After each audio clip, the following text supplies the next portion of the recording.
Bakit? Kailan? Saan? Di basta-bastang tinatanggap ang sagot sa katanungan. Sa 5 tanong, 3 ang sasagot. Kaninong katotohanan ang paniniwalaan? StarTalk VX3, the StarTalk VX 15th Anniversary Special, October 23, 2010. May TX mo! Meron! Shara Soto, bongga ang buwis buhay pole dancing sa Parte Pilipinas. Ang taas ng bowl! Honto takay ne! Umane ng papuri ang opening number ni Shara sa party last Sunday. Papasalamat po talaga ako sa lahat po na nagtutweet sa akin na congrats, ganyan. Kinareer ko talaga siya kasi it has become my passion and I love doing it. I just love learning new things. And you know me naman, I love to challenge myself. Ay nako, sa pinagagawa mong yan, paano kayo magkakabibi? Actually, hindi pa naman po kami ready as of this time kasi mas gusto namin i-enjoy yung sarili, yung kaming dalawa muna kasi everyone is telling me na everything will change talaga pag may baby na kayo. So, habang wala pa, travel na, di ba? Parang ganun. So, gawin mo na yung pwede nyong gawin as a couple bago magdagdag. Hindi na naman po kami masyadong nagmamadali.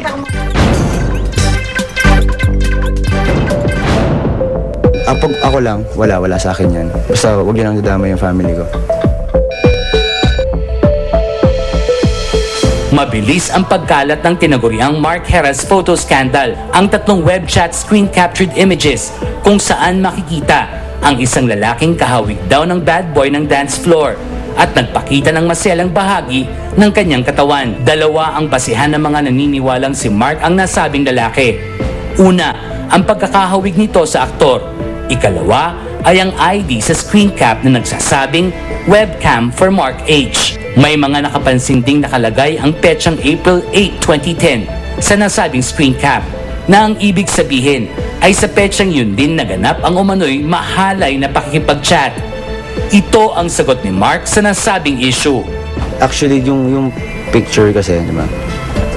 Meron kaming may event sa GMA. That was April 8.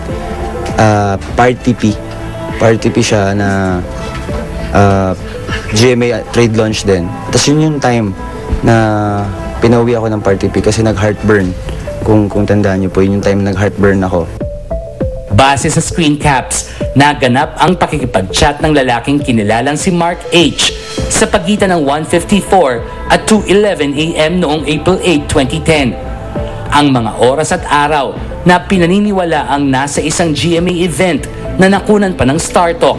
Subalit base na nga rin sa kwento ni Mark ay hindi niya ito nagawang tapusin dahil sa iniindang sakit. Humingi ako ng time sa GMA para magpahinga, to relax, diba, para maka-recover. Tapos ito na naman, may lumabas na namang kung anong issue na ewan ko bakit ayaw nilang nananahimik ako. Gusto nilang maingay palagi. Ito naman ang reaksyon ni Mark sa Mark H na chat name ng lalaki sa screen cap. Ikaw pa madalas ka ba nakikipag-chat sa webcam? Hindi eh. Tsaka, hindi ako gumagamit ng account na pangalan ko eh. Alam mo yun, yung personal na markangeloheras.com. Hindi ako gumagamit ng gano'n. Never ako gumamit. Ever since na I started in showbiz. From day one, never ako naglagay ng, kahit sabi mo, diba, uso pa Friendster dati, before wala pa yung Facebook. Never ako gumamit ng Mark Angelo. Or kahit ng username ko na Heras. Dagdag pa ni Mark, kung April 8, 2010 nga naganap ang nasabing chat session, ito ang panahong may balbas at bigote siya na hindi niya maaaring alisin sapagkat makakasira sa continuity ng kanyang pagganap sa paano ba ang mangarap at kalaunan para sa langit sa piling mo. Ang Mark H na nasa screen cap ay walang makapal na bigote o balbas. Yung bigote at balbas ko kasi andun. So almost half a year kasi siya. Yung bigote at balbas na, meron ako nun ever since paano ba mangarap pa. Isa pang sa tingin ni Mark ay katawa-tawa sa isyong ito ay ang umano'y ka-chat nitong Mark H na isa ring lalaki. Na siya rin umanong pinakitaan nito ng maselang bahagi ng katawan base na rin sa ikatlong screen cap. Nakikipag-chat ako sa isang maskuladong lalaki. Bakit ako?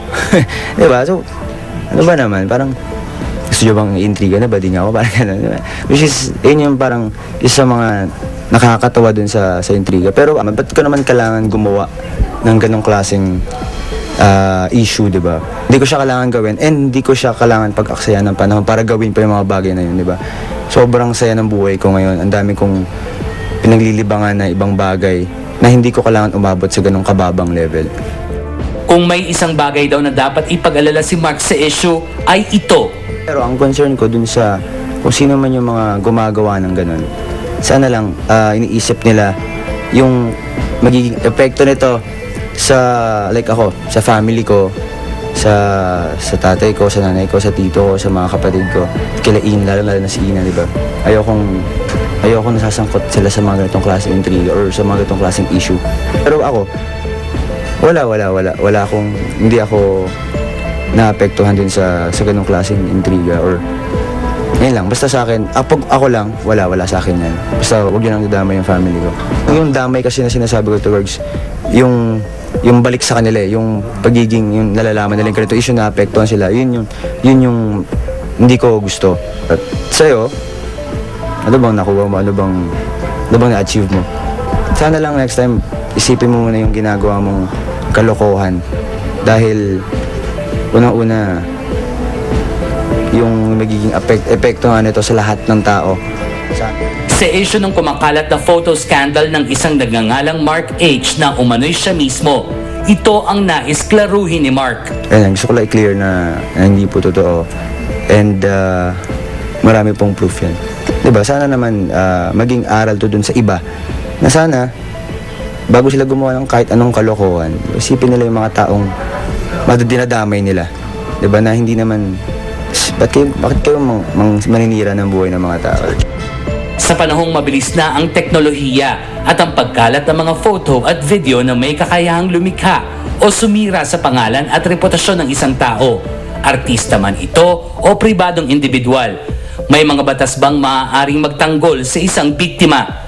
May mga batas ba na maaaring magparusa sa mga umaabuso sa kanila? Ang paglabas ng mga malalaswang photos or videos ay may it's penalized sa sa batas natin, sa revised penal code under Article 201. Theoretically, kung genuine yung photos or videos, then the so-called yung parang Revilla law will apply, or the Republic Act 9995, yung ginawa nilang batas after the Senate hearings kay Katrina Halili. Ayun yung anti-voyeurism law, na kapag yung dalawang tao may reasonable expectation of privacy na sila lang makita at linabas, may criminal na sanctions ang batas dyan. Anti-voyeurism law, 7 years ang ang kulong dyan. Authentic nga ba o niritoke na ang mga detalye sa likod ng mga imaheng sinasabing sa aktor na si Mark Heras? Bubusisiin bukas sa Showbiz Central.